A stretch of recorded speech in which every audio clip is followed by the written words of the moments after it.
Selamat datang dalam kampanye penanganan trauma individu yang ditinggalkan karena berduka. Ya, tidak ada manusia yang abadi di dunia ini. Kehilangan adalah hal yang pasti dirasakan oleh semua orang. Kehilangan adalah keadaan di mana seseorang menjadi terpisah dari sesuatu yang telah ada sebelumnya, hanya sebagian atau seluruhnya. Kesedihan atau duka dipastikan dapat dirasakan oleh semua orang yang mengalami kehilangan atau ditinggalkan. Duka atau kesedihan adalah istilah yang menggambarkan reaksi alami atau emosional yang terjadi pada diri seseorang akibat kehilangan, perpisahan, perceraian, ataupun kematian. Fase-fase yang terjadi pada seseorang yang memiliki trauma saat ditinggalkan biasanya dalam bentuk penolakan, merasa tidak percaya, dan merasa banyak pemikiran yang berkecambuk seperti kenapa hal ini terjadi kepada saya. Berikut adalah 5 fase berduka atau yang biasanya disebut dengan stage of grief yang perlu teman-teman ketahui. Yang pertama yaitu fase menyangkal atau denial.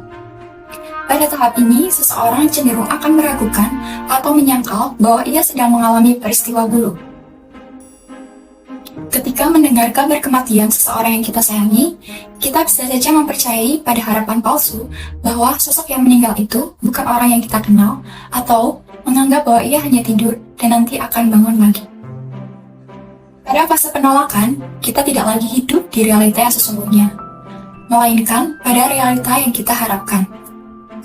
Menariknya, justru pada fase penolakan ini bisa membantu kita untuk bertahan melawan rasa sedih dan kehilangan.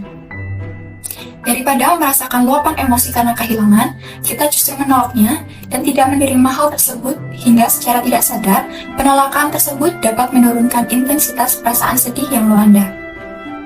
Hal ini bisa disebut dengan mekanisme pelindungan diri.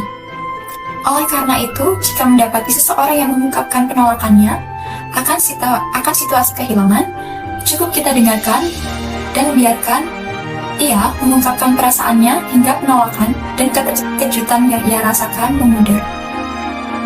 Pada titik ini, apabila ia melaluinya, maka proses penyembuhan bisa dimulai. Fase yang kedua yaitu fase marah atau anger.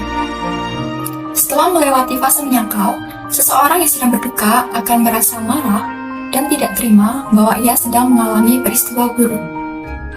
Hal ini juga bisa membuatnya menjadi frustasi, lebih sensitif, tidak sabaran, dan mengalami perubahan mood. Pada fase ini, ia mungkin juga akan memulai mengajukan pertanyaan-pertanyaan seperti mengapa harus saya, atau apa salah saya, sehingga hal ini harus terjadi pada hidup saya. Amarah ini bisa ditunjukkan kepada siapa saja, baik pada diri sendiri, orang lain, benda di sekitar, ataupun bahkan kepada Tuhan. Fase yang ketiga yaitu fase tawar-menawar atau bargaining.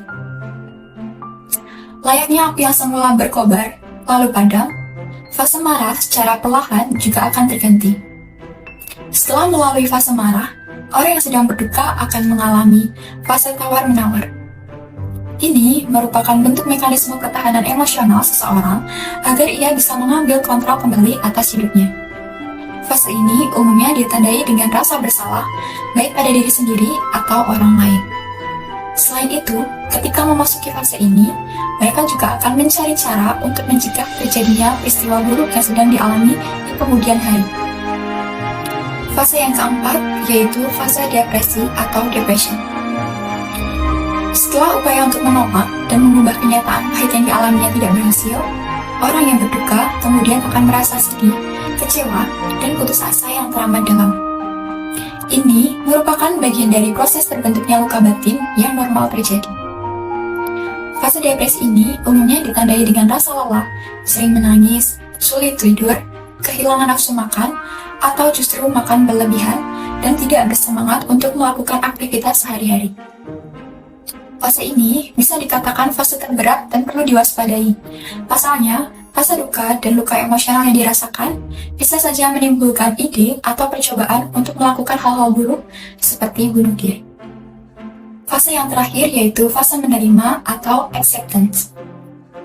Penerimaan adalah tahapan akhir dari fase berduka.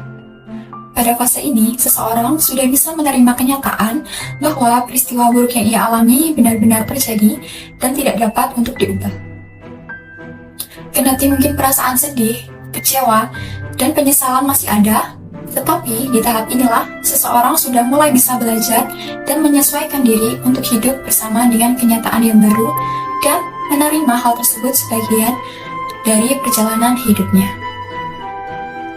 Bahkan, jika orang tersebut bisa berpikir positif, mereka akan menjadikan pengalaman pahit tersebut atau pengalaman yang dialaminya sebagai pembelajaran untuk bisa berkembang menjadi pribadi yang lebih baik. Yang perlu dilakukan oleh orang yang ditinggalkan yaitu 1. Menerima kehilangan dan menerima bahwa kematian itu nyata. Setiap makhluk yang bernyawa pasti akan kembali kepada Sang Pencipta. Saat kehilangan, pasti ada rasa terkejut, mati rasa, atau tidak sadarkan diri, itu dapat terjadi.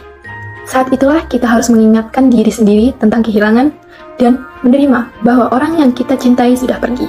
Ketika kita mulai menerima hal ini, kita akan menerima kenyataan dari fakta bahwa orang yang kita cintai tidak akan kembali. Kedua, merasakan dan mengakui rasa sakit yang dirasakan adalah dua hal yang diyakini harus dilakukan.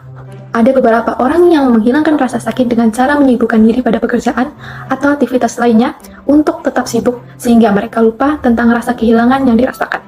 Ketiga, menyesuaikan diri dengan lingkungan tanpa orang tersebut, yang artinya kita harus belajar untuk melanjutkan hidup meskipun kehilangan orang yang kita sayangi. 4.